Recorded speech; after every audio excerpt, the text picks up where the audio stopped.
Cómo interpretar la Biblia. Lección 9. La creación. El Génesis como pilar. Parte 2.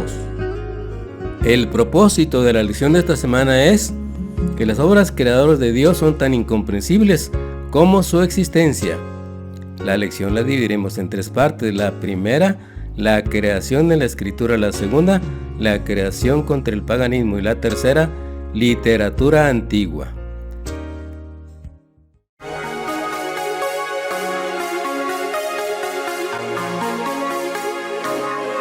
Frecuencia cristiana.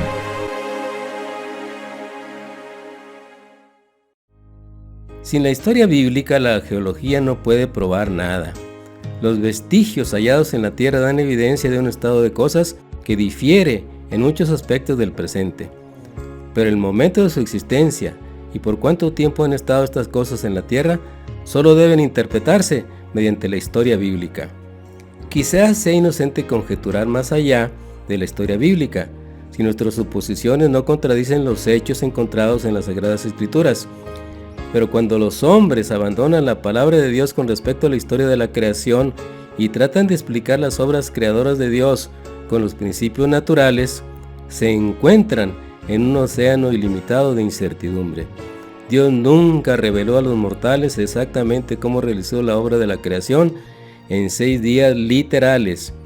Iniciemos con la primera parte, la creación y la escritura. San Juan 1, del 1 al 3. En el principio era el Verbo, y el Verbo era con Dios, y el Verbo era Dios. Este era en el principio con Dios. Todas las cosas por Él fueron hechas, y sin Él, nada de lo que ha sido hecho, fue hecho. Dependemos de la Biblia para conocer el principio de la historia del mundo, la creación y su caída. Si eliminamos la palabra de Dios, ¿qué podemos esperar sino quedarnos con fábulas y conjeturas? Necesitamos la verdadera historia del origen de la tierra, la caída de Lucifer y la entrada del pecado en el mundo. Sin la Biblia estaríamos confundidos con falsas teorías. La mente estaría sometida a la tiranía de la superstición y la falsedad. Pero puesto que disponemos de la auténtica historia de los comienzos del mundo, no necesitamos enredarnos con conjeturas humanas y teorías indignas de confianza. Jesús y todos los escritores del Nuevo Testamento se remiten al Génesis 1 al 11 como una historia confiable. Jesús se refiere a los escritos de Moisés y a la creación del hombre y la mujer. Pablo utiliza repetidamente el relato de la creación para fundamentar los argumentos teológicos que plantea en sus epístolas. Por ejemplo, en Romanos 5, más de media docena de veces Pablo establece un vínculo directo entre Adán y Jesús. Es decir, asume la existencia literal de un Adán histórico, una postura que se ve gravemente afectada cuando un modelo evolutivo de los orígenes reemplaza la lectura literal de los textos. Al apartarse de la palabra de Dios para alimentarse en las obras de escritores que no son inspirados de lo alto, la mente se deforma y se rebaja. Continuemos con la segunda parte, la creación contra el paganismo. Génesis 2:7. Entonces Jehová Dios formó al hombre del polvo de la tierra, y sopló en su nariz aliento de vida, y fue el hombre un ser viviente. Dios creó al hombre a su propia imagen, no hay en esto misterio. No existe fundamento alguno para la suposición de que el hombre llegó a existir mediante un lento proceso evolutivo de las formas bajas de la vida animal o vegetal. Tal enseñanza rebaja la obra sublime del Creador al nivel de las mezquinas y terrenales concepciones humanas. Los hombres están tan resueltos a excluir a Dios de la soberanía del universo que rebajan al hombre y lo privan de la dignidad de su origen. Cuando Dios coronó su gloriosa obra, colocando a alguien para que regir su hermosa tierra, supo crear a un ser digno de las manos que lo dieron vida. La genealogía de nuestro linaje, como ha sido revelada, no hace remontar su origen a una serie de gérmenes, moluscos o cuadrúpedos, sino al gran Creador. Aunque Adán fue formado del polvo, era hijo de Dios. Los arqueólogos han descubierto textos del Antiguo Egipto y del Cercano Oriente que contienen historias primitivas de la creación y del diluvio. Esto hizo que algunos se preguntasen si el relato del Génesis fue tomado de otras culturas o si dependía de alguna manera de ellas. ¿Pero es realmente así? Estas personas que no creen en el relato de Génesis han perdido la sencillez de la fe. Debiera existir una fe arraigada en la divina autoridad de la santa palabra de Dios. La Sagrada Escritura no se ha de juzgar de acuerdo con las ideas científicas de los hombres. La sabiduría humana es una guía en la cual no se puede confiar.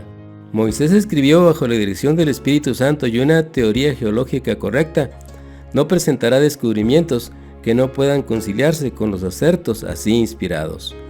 Toda verdad, ya sea en la naturaleza o en la revelación, es consecuente consigo misma en todas sus manifestaciones. Dios nos invita para que contemplemos los cielos, que lo miremos en las maravillas de los cielos estrellados. Isaías 40:26.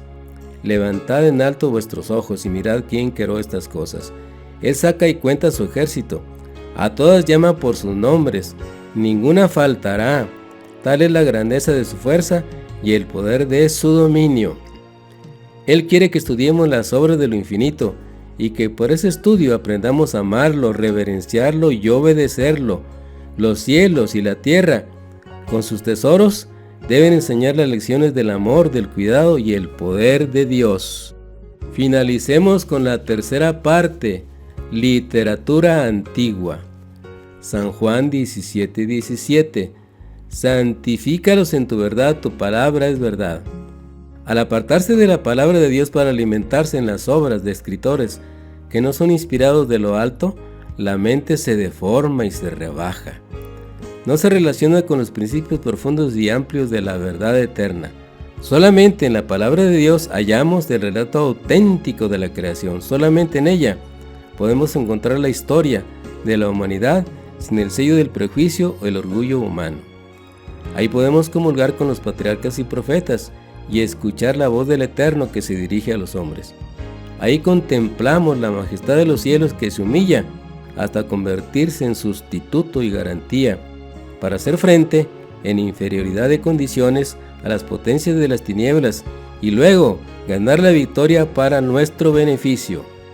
La contemplación reverente de tales temas no puede menos que suavizar, purificar y ennoblecer el corazón, y al mismo tiempo inspirar nueva fuerza y vigor a la mente.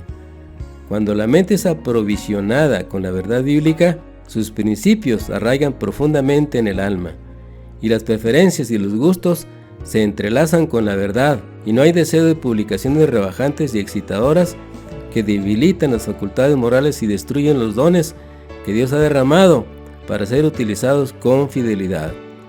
El conocimiento bíblico resultará un antídoto contra las venenosas insinuaciones recibidas a través de la lectura inconveniente y perjudicial.